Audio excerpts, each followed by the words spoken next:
됐어 꺼졌어.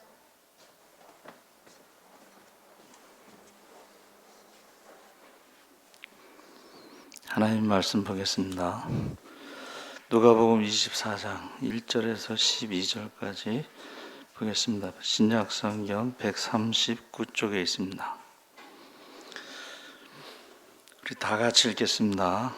안식 후 첫날 새벽에 이 여자들이 그 준비한 향품을 가지고 무덤에 가서 돌이 무덤에서 굴려 옮겨진 것을 보고 들어가니 주 예수의 시체가 보이지 아니하더라. 이로 인하여 근심할 때 문득 찬란한 옷을 입은 두 사람이 곁에 섰는지라. 여자들이 두려워 얼굴을 땅에 대니 두 사람이 이르되 어찌하여 살아있는 자를 죽은 자 가운데서 찾느냐.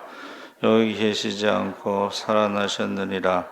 갈릴리에 계실 때에 너희에게 어떻게 말씀하셨는지를 기억하라.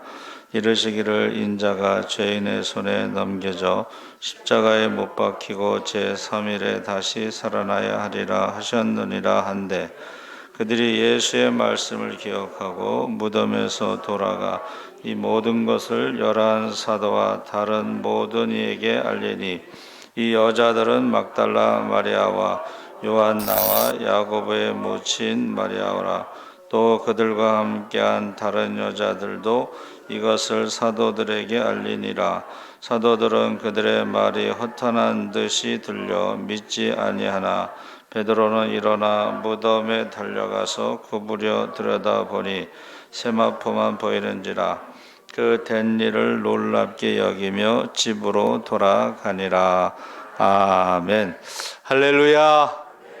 예수 부활하셨습니다.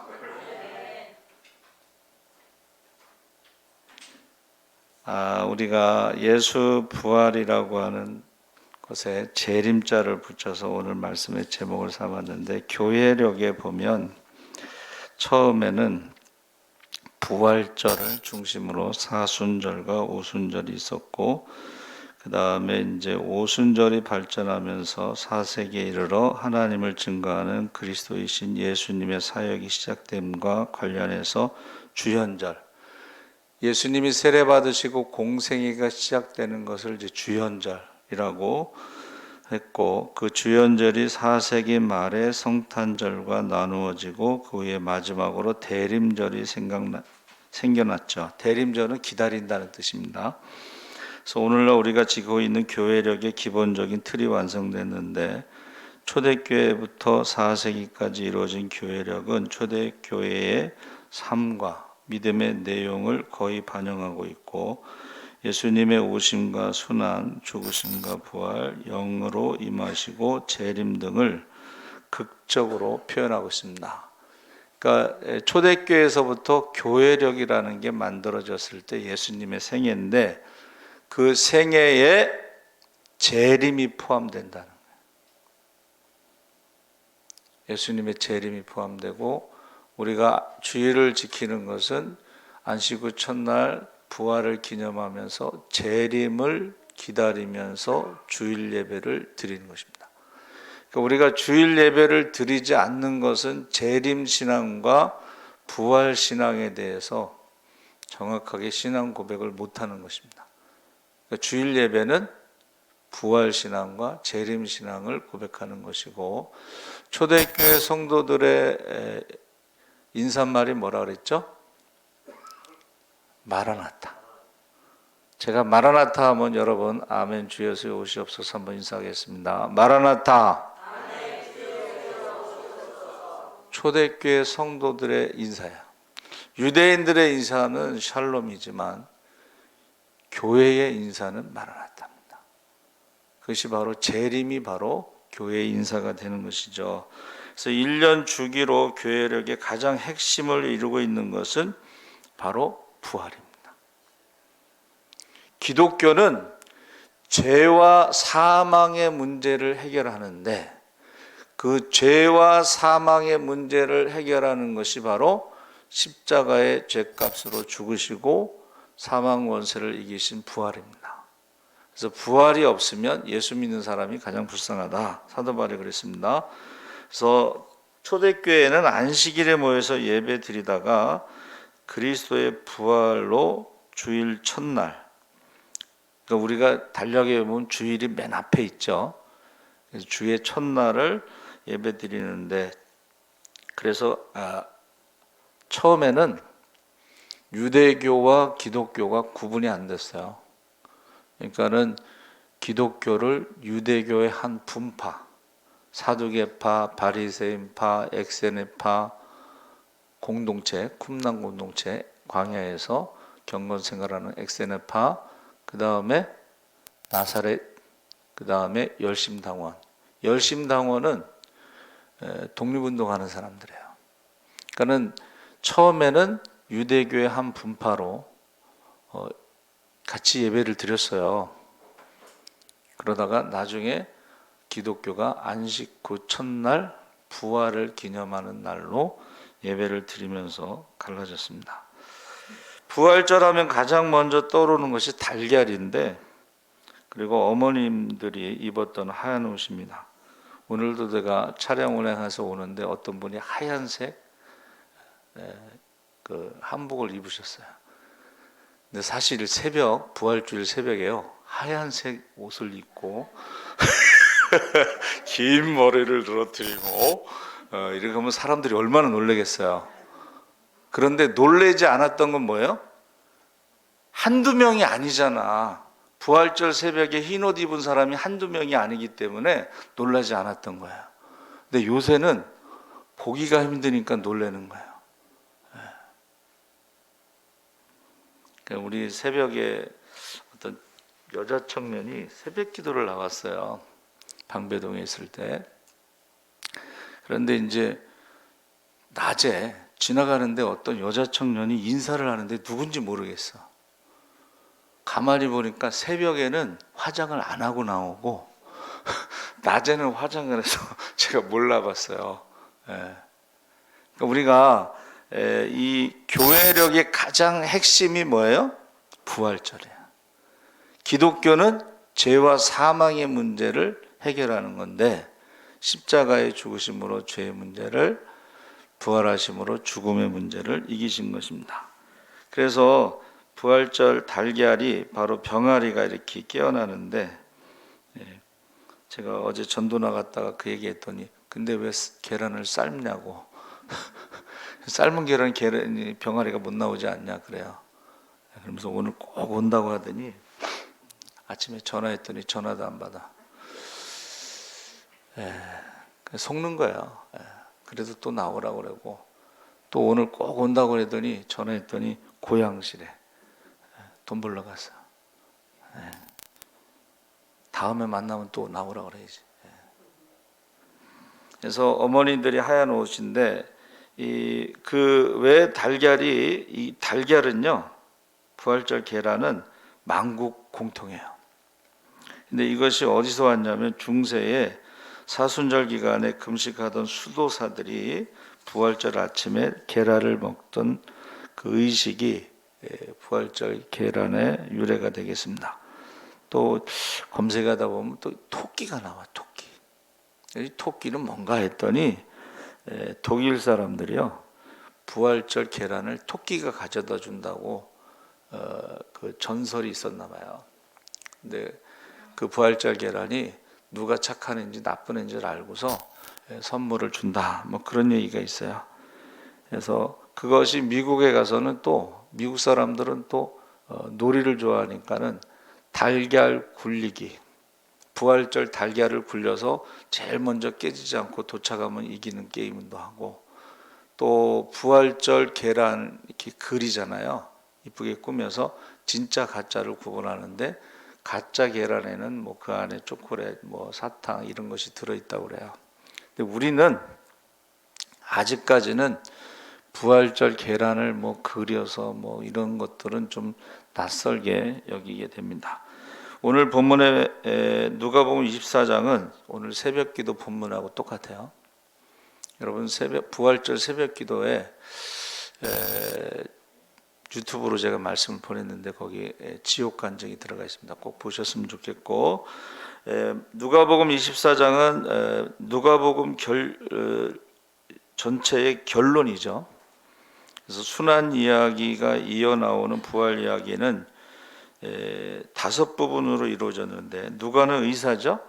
그 부활에 대해서 증거하기 위해서 누가가 24장에 5부분을 말하고 있는데, 첫 번째는 빈 무덤을 발견하고 천사의 메시지를 받는 것과 관련된 여자들과 베드로의 반응이 첫 번째 단락이고, 두 번째는 엠마오 도상에서 예수를 만났지만 알아보지 못했던 그들에게 성경을 풀어서 그리스도께서 고난을 통과하여 영광에 들어가야 할 것을 보여주신 예수님을 떡을 뗄 때 비로소 알게 된 두 제자의 체험이 두 번째고, 세 번째는 예수님께서 제자들의 무리를 만나서 그들에게 자기가 예수라는 것을 확신시켜 주시고 그들의 마음을 열어서 성경을 알게 하신 내용이 세 번째고, 네 번째는 그들에게 장래의 역할에 대해서 지시하신 것이고, 다섯 번째는 서로 밀접하게 연결된 베다니에서의 축복과 작별을 포함한 예수님의 승천 장면입니다. 그러니까 누가는 그 예수님의 부활, 승천, 성령에 대해서 기록을 했죠. 그래서 오늘 본문에 예수님이 부활에 대한 주장을 확실히 하기 위해서 누가는 여러 가지 방법으로 노력을 하는데, 첫 번째가 뭐냐면 목격한 여인들의 이름을 쭉 기록한 거야. 증인들. 그러니까 한두 사람이 아니었다는 것을 지금 부활의 증거로 제시하는 거야. 그러니까 항상 우리가 증인은 두세 사람 이상이 되는데, 한두 명이 아니고 두세 사람이 아니고 여자들의 이름을 언급하면서 예수님의 시체가 없어진 것이 이제 부활의 증거로 말하고 있고, 두 번째 12절에는 다시 한번 빈 무덤의 이야기를 꺼내면서 여인들의 증언을 믿지 않을 때에 베드로를 통해서 한 번 더 증언합니다. 세 번째는 세마포만 보였다는 것을 추가함으로 시체가 도난당한 것이 아니라고 증거하고, 시체가 없어진 것이 아니라 예수님께서 부활하셨다는 것을 이야기하면서, 오늘 본문 안식 후 첫날 새벽에 이 표현은 이 부활에 대한 상징이 바로 안식 후 첫날 새벽 밝아질 때에 지난밤에 하나님이 무엇을 하셨는가가 이제 드러나는 거예요. 밤에는 이제 드러나지 않았던 것이 새벽에 드러나는데 예수님이 무덤에 안 계신다. 그런 것을 지금 기대감을 강화시키면서 구약의 전승의 역사가, 하나님께서 행하신 역사가 새벽에 드러난다는 전승과 의도적으로 연결시켰다고 볼 수가 있습니다. 그래서 이 여자들이라며 이야기의 주인공을 여인들이 등장하는데 10절에 구체적인 이름이 거명되고 있습니다. 그래서 막달라 마리아, 헤롯의 전직이 구사의 아내 요한나, 야고보의 모친이면서 알포의 아내인 마리아, 그리고 그들과 함께한 다른 여자들인데, 이 마가복음은 다른 여자들 중 한 명이 세베대의 아내이자 야고보의 요한의 어머니인 살로메다. 이름이 살로메로 나와 있습니다. 그래서 복음서에는요, 그 여인들의 이야기가 거의 나타나지 않습니다. 왜냐하면 여자들은 증인의 자격이 안 돼. 그런데 누가만 여인들을 증인으로 선택했어요. 왜 선택했을까? 여인들이 자신들이 새벽에 무덤에 가서 경험한 것을 그냥 전했다는 거예요. 믿든지 안 믿든지. 안 믿었죠. 그래도 전했다는 거예요. 그래서 저는 가만히 생각해 보면 여자들은 자기들이 뭔가를 경험하면 그것을 꼭 비밀을 지키면서 꼭 참을 수 없는, 하나님이 그렇게 만드셨어. 그렇죠? 그러니까 여인들이 어떻게 했겠어요? 누가 뭐라 해도 우리가 빈 무덤에 간 게 사실이고 거기 예수님이 없었고 천사가 왜 산자를 죽은 자 가운데 찾느냐 고 그 모든 것을 어떻게 해요? 여자들은 계속 남자들 같으면은 어떻게 했을까 생각해 봤어요. 남자들 같으면은 내가 이 말을 하면 사람들이 나를 미쳤다고 하겠지. 지금 여자들이 그 말을 했을 때 사람들이 뭐라 그랬어요? 예? 허탄하다 그랬죠? 그 허탄하다는 말이 의학용어로는 정신병자라는 뜻이에요. 그러니까 남자들은 머리를 써가지고 내가 이 말을 하면 나를 정신병자 취급하겠지 하고 말을 안 할 수가 있는데, 여자들은 정신병자라고 하든 미쳤다고 하든 무슨 말을 하든지 자신들이 보고 들은 것을 말하는 그런 강점이 있다는 거야. 강점. 아까 우리 저 권사님 간증, 권사님인지 그 집사님 간증 보셨죠? 예? 그분은 그냥 있는 대로 얘기를 하는 거예요. 있는 대로.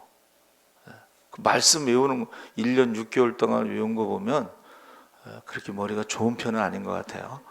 그런데 중요한 건 포기하지 않는다. 포기하지 않는다. 그래서 우리 그 여자들이요, 보고 들은 것을 전달했다. 그런데 천사들도 거기서 역할이 대단한데, 4절에 보면 이로 인하여 근심할 때 문득 찬란한 옷을 입은 두 사람의 곁에 섰는지라. 이 찬란한 옷을 입은 사람들을 보고 두려워 얼굴을 땅에 대는데, 여자들은 천사들의 옷에서 품어져 나오는 그 광채를 피하기 위해서 얼굴을 땅에 댔는데, 그 천사들이 그들에게 말을 했다는 거예요. 그 말을 혼자 들은 게 아니잖아, 그렇죠? 혼자 들은 게 아니니까는 여자들이 가서, 쉽게 말하면 여자들이 우르르 몰려가가지고 똑같이 쫙 말을 한 거야. 합창하듯이. 자, 누가복음 1장에서도 천사가 나타나는데 11절 13절에 주의 사자가 그에게 나타나 향단 우편에 선지라. 사가랴가 보고 놀라며 무서워하니 천사가 그에게 이르되 사가랴여 무서워하지 말라. 너의 간구함이 들린지라. 자, 사가랴 선지자가 뭐라고 간구했을까요? 아들을 주세요. 나이가 몇인데 그래도 아들을 주세요. 그러니까 항상 우리가 기도할 때는 믿음의 조상 아브라함을 기준으로 해서 아브라함 100세의 아들을 주셨잖아요. 저는 거기에 보면 아주 어리니까 아들을 주세요. 근데 사실은 어린 나이는 아니었죠.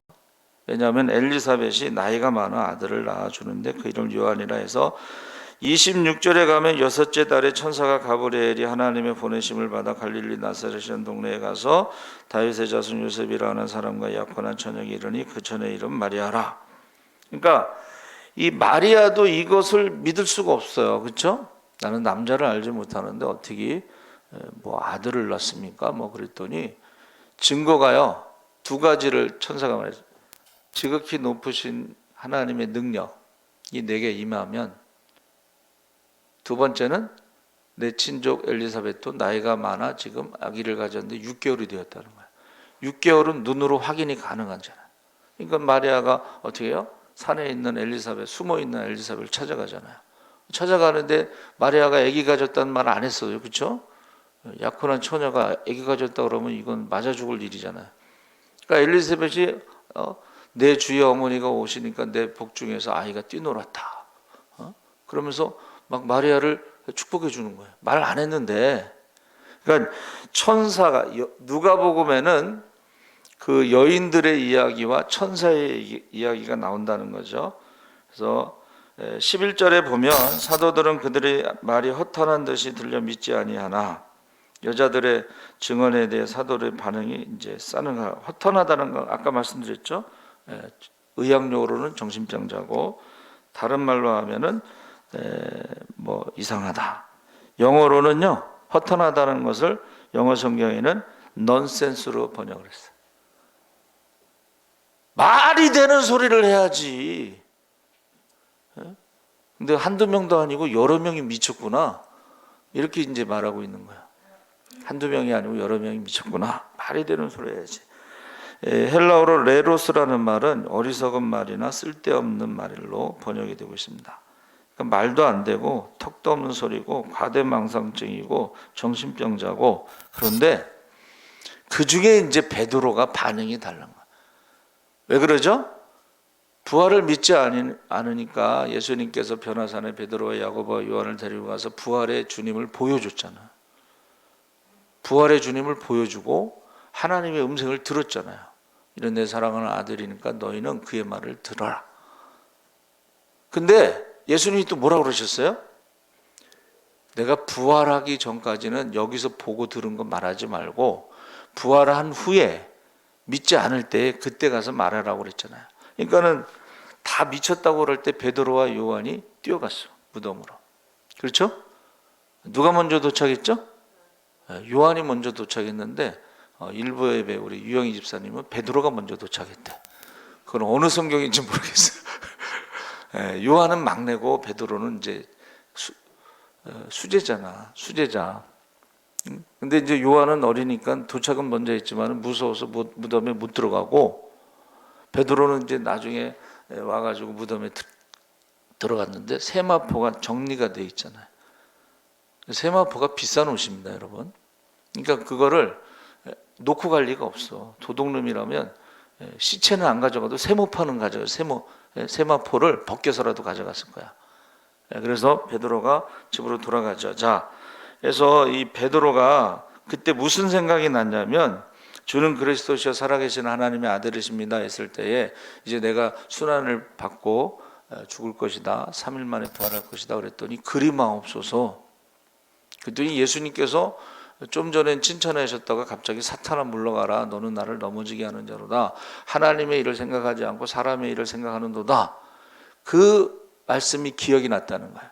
그러니까 누가복음은 누가가 뭐라 그러냐면 기억이라는 단어를 쓰는 거예요. 예수님께서 내가 순환 십자가에 죽고 3일 만에 부활하리라는 말씀을 여러 번 했어요. 복음서에 기록된 거는 4번이지만 그 외에도 여러 번 했는데 그것을 기억나게 천사가 기억하라. 예수님이 하신 말씀을 기억하라. 기억하라는 말을 계속 누가가 사용하고 있습니다. 그러니까 지금 사탄아 내 뒤로 물러가라. 기억나겠어요? 안 나겠어요? 기억난다고 좀 해주세요. 기억나겠어요? 안 나겠어요? 아니 예수님이 베드로를 사탄아 물러가라 그랬는데 그게 잊어버리겠어? 기억나지. 기억나지 않겠어요? 그래서 베드로가 이제 정신없이 무덤에 갔다 왔죠. 자, 요한복음 11장 43절 44절에는 이 말씀을 하시고 큰 소리로 나사로야 나오라 부르시니 죽은 자가 수족을 배로 동인 채로 나오는데 그 얼굴은 수건에 쌓였더라. 예수께서 이르시되 풀어놓아 다니게 하라. 자, 나사로가 살아난 모습하고 예수님이 부활하셨을 때의 상황은 다르다는 것을 지금 말해주는 거예요. 나사로가 살아날 때는 예수님이 말씀하셔서 많은 사람들이 보는 데서 나온 거고 무덤에서 예수님은 그냥 말씀하신 대로 3일 만에 살아나셨는데 여자들이 무덤에 도착하기 전에 부활하신 거죠. 그 성경에는 왜 그런가 했더니 안식일을 지키고 갔다 그랬어요. 무덤에 가는 것도 안식일을 지키고 갔다는 거예요. 그래서 예수님의 부활을 직접 본 건 아니죠. 그래서 예수님의 부활은 예수님이 메시아라고 하는 가장 강력한 증거 중에 하나예요. 부활하신다고 해서 부활 못했으면 이건 메시아가 아니야. 선지자도 아니야. 왜? 거짓 선지자들은 꼭 말을 해놓고 나중에 틀리거든. 근데 예수님은 말씀하신 대로 부활하셨기 때문에 메시아라고 하는 증거가 되는 거예요. 선지자라고 하는 증거가 되는 거예요. 그래서 예수님의 부활은 바로 예수님이 메시아라는 거 하는 가장 강력한 증거다. 그래서 우리가 어떤 분이 질문해요. 왜 천주교에 가면 예수님이 십자가에 이렇게 달려 계시잖아. 제가 언제 무슨 일로 천주교 성당에 갔는데 십자가가 얼마나 큰지, 근데 그 큰 십자가에 예수님이 거기 달려 있는데 어둠컴컴하고 얼마나 무서운지 몰라. 근데 기독교는 십자가에 예수님이 없잖아. 왜 없어요? 부활하셨으니까 없는 거예요. 왜 무덤이 비어 있어요? 부활하셨으니까 없는 거예요. 그 세계 무슨 4대 성인 뭐 해가지고 모든 종교의 교주의 무덤이 얼마나 커요. 화려하잖아요. 근데 예수님의 무덤은 비어 있어. 예수님의 십자가는 아무도 없어. 기독교는. 근데 천주교는 달려 있어요. 얼마나 무서운지 몰라요. 그래서 그 다르다는 거예요. 우리는 예수님이 부활하셨기 때문에 십자가에 안 계시다. 그러면 우리는 십자가에 달리신 예수님을 만나는 게 아니라 부활하신 주님을 만나야 된다는 거예요. 할렐루야. 부활하신 주님이 40일 동안 하나님 나라에 대해서 가르치시는데 혼자 이렇게 막 떠든 게 아니에요. 만나서 성경을 풀어서 예수님이 메시아라는 것을 믿게 하고 그 메시아가 부활하셨다는 것을 믿게 하셨는데 복음서에는 11번, 사도행전은 1번, 그래서 40일 동안의 행적 중에 부활하신 주님이 만난 것이 12번이 나와요. 사도행전까지. 그래서 월요일날 새벽에는 그 12번의 행적을 나누려고 합니다. 자, 예수님이 부활하셨다는 것은 메시아라는 증거고, 두 번째는 죽음을 이기시고 승리하셨다는 증거라는 것입니다. 그래서 천사들이 여인들에게 예수님께서 갈릴리에서 그들과 함께 있을 때 하셨던 말씀을 기억하고, 그 말씀이 뭐예요? 고난당하시고 죽으시고 부활하심으로 죽음에서 승리하신다는, 죽음을 이기셨다고 하는 거야. 그러니까 지금 40일 동안 부활하신 주님을 만난 거지, 십자가에 매달려 있는 고통당하는 주님을 만난 게 아니에요. 그러면서 지금 누가는 의도적으로 부활의 증인들을 계속 말하고 있는 거예요. 예? 이름들을 말하고, 예? 그러면서 우리가 부활하신 주님에 대해서 우리는 어떻게 태도를 가져야 되는가? 우리의 생각의 틀을, 선입관을 제거해야 된다. 그러니까 보통은 사람이 죽으면 끝난다고 생각하잖아요. 근데 기독교는 부활에 대해서 말하고 있습니다. 부활이 4번 있다고 성경에 지난번에 설명해 줬죠. 첫 번째 부활은 예수님이 부활의 첫 열매, 두 번째는 잠자는 자들, 믿고서 잠자던 자들, 세 번째는 살아있는 우리가 부활의 몸으로 변한다는 거예요. 네 번째는 악인들의 부활이 있어요. 심판의 부활. 그 악인들은 부활은 뭐예요? 이제 지옥에 가는 거죠. 여러분, 요새는 지옥 간증도 많고, 제가 추천하는 것은 스님들의 지옥 간증을 한번 보시면은 그 영적인 세계를 아주 잘 보여주고 있어요. 스님들의 지옥 간증. 그래서 우리가 예수님의 부활을 자신의 경험으로 받아들여야 되는데, 이것이 뭐냐면 기억하는 거예요. 그래서 여인들이 3가지 요소로 증언하는데, 빈 무덤을 발견하고 천사의 말이 있고, 세 번째는 예수님이 하신 말씀을 기억한 거예요. 그 여인들의 3가지 증인의 요소입니다. 그래서 우리가 가장 중요한 게 뭐예요? 예수님이 무슨 말씀을 하셨느냐를 우리가 기억해야 되는 것입니다. 예수님이 다시 오신다고 그랬어요? 안 오신다고 그랬어요?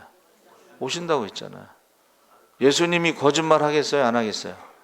거짓말 안 하셔요. 그게 뭐냐면 유대인들은 약혼하잖아요. 그러면 가서 집을 준비하고서 아버지가 이제 며느리 데리러 가자. 그러면 아버지가 정한 날짜에 오니까 예수님이 오시는 날짜는 아들도 모르고 천사도 모르고 아버지만 아신다는 거예요. 여러분, 약혼해서 사랑하는 여인을 데리러 가는 거 얼마나 손꼽아 기다리겠어요. 하루가 천년 같고 천년이 하루같이 오신다는 거예요. 근데 그것을 기다리지 못하고 딴짓하는 신부들이 있다는 거예요. 우상을 섬기는 신부들도 있고. 그러면 어떻게 되겠어요? 어떻게 되냐면 큰일 나는 겁니다. 큰일 나는 거예요. 신랑이 왔는데 신부가 딴짓하고 있어. 그럼 어떤 일이 벌어지겠어요? 큰일 나는 거지. 그래서 저와 여러분이 셋째, 부활의 소식을 들은 사람은 부활의 소식을 전해야 된다는 거예요. 보고 들은 것을 전하지 않으면 침묵하는 것은 죄라고 있습니다, 성경에. 그러니까 여자들을 부활의 증인으로 세운 것이 뭐예요? 여자들은 가만히 있지를 않아. 자기들이 본 거, 들은 거 계속 전했다는 거예요. 믿든지 안 믿든지. 그래서 여러분, 고린도전서 15장을 부활장이라고 그러는데 거기도 사도 바울도 머리가 좋은 사람이에요. 부활하신 주님이 누구도 만나고 누구도 만나고 누구도 만나고 누구도 만나고 누구도 만나고 맨 마지막에 팔싹동이 사울을 다메섹에서 부활하신 주님이 만나서 나는 핍박자여 살인자여 죄인 중에 회수했는데 내가 전도자가 됐다. 사도 바울이 핍박자요 살인자요 죄인 중에 괴수였다가 전도자가 된 것을 부활하신 주님을 만난 것 외에는 설명할 방법이 없어.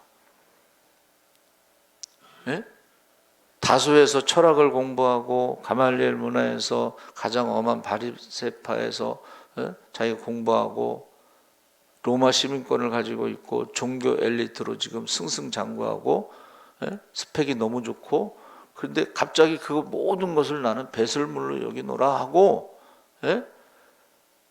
전도자로 바뀐 거를 다른 것으로는 설명할 수 없다는 거예요. 오늘날에도 많은 사람들이요 자기의 모든 것을 내려놓고 오지의 선교사로 가는 것을 다른 것으로 설명할 수 없어요. 그 내려놓음의 저자가 서울대 나온 사람 아니야. 미국에 가서 박사학위 받은 사람이야. 우리 권사님 친구 아들이야. 좀 저도 아는 체 하려고 그랬는데 시간이 없어서 그때 집회할 때 보세요. 그걸 뭐라고 설명하겠어?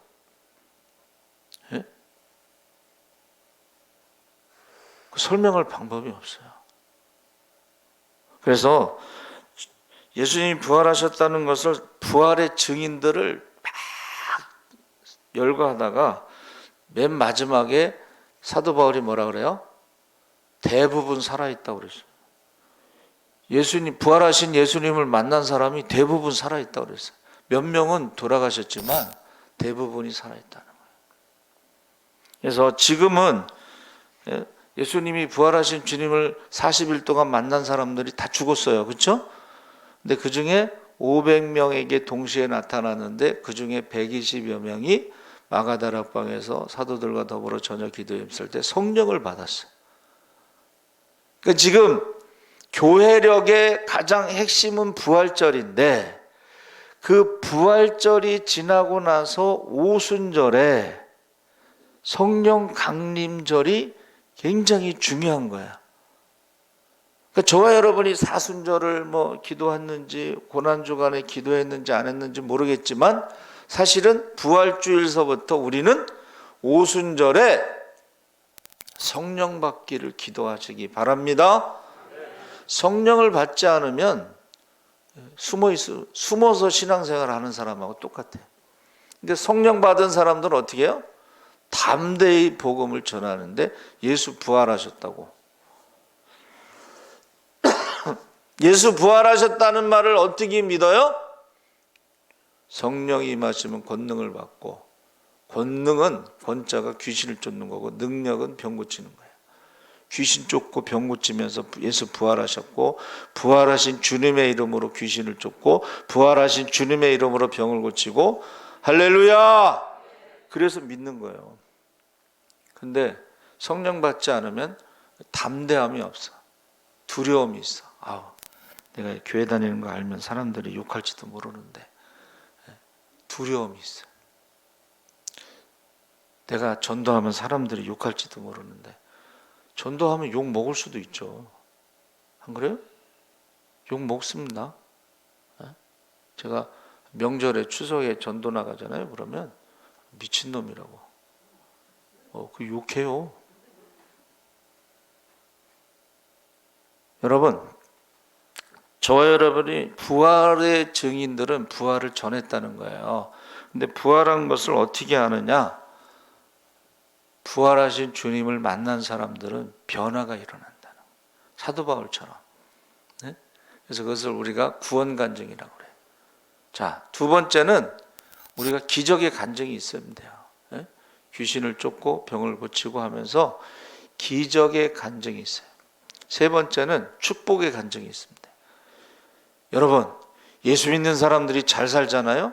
그러면 세상 사람들이 뭐라고 못해요. 제가 전도 나갔더니 어떤 분이 그러더라고. 요새 불경기라 이거요. 부동산이 안 되는데 제가 말한 게 아니에요. 그 다음에 딱 그러. 내가 아는 장로님은 새벽 기도를 해서 그런지 너무 잘 된다고. 원래 잘 되는 사람은 불경기에 잘 되는 거야. 안 믿는 표정이신 것 같은데, 여러분, 남들 안 될 때에 잘 되는 게 잘 되는 거지, 남들 잘 될 때 잘 되는 것은 똑같이 잘 되는 거야. 그러니까 자기 입으로 내가 아는 장로님은 새벽 기도를 해서 그런지 너무 잘 된다고. 자기 입으로 그런 거야. 그러니까는 우리가 어떻게 해야 돼요? 구원 간증이 있어야 되고, 기적의 간증이 있어야 되고, 축복의 간증이 있어야 되고, 그 다음에 네 번째는 전도 간증이 있어요. 전도 간증. 아까 그 권사님 뭐라 그랬어요? 나는 말씀을 외우라고 그래서 열심히 외웠는데 교회 가라는 말 안 했는데 그가 교회 가고, 내가 전도 안 했는데 또 그 사람이 또 다른 사람을 전도하고 막 그러잖아요. 예? 전도 간증이 있어야 돼. 평생 예수 믿으면서 전도 간증이 없으면은 심각하게 생각해 봐야 돼. 심각하게. 그래서 저와 여러분이, 우리는 예수 부활 그 다음에 재림에 대해서 우리가 신앙 고백을 해야 되고 성령을 받아야 된다는 거예요. 할렐루야. 성령을 받았더니 초대교회 성도들이 매일 구제하죠. 성전에 있든지 집에 있든지 예수가 그리스도라는 것을 가르치기와 전하는 것을 그치지 않죠. 예? 하지 말라고 그래도 전도하고, 하지 말라고 그래도 구제하고, 하지 말라고 그래도 어떻게 해요? 예. 저들이 하지 말라고 해도 다 하는 거야. 그래서 저는 제 기도 제목은 딱 하나야. 우리 성도들이 다 성령 충만함 받는 게 기도 제목이야.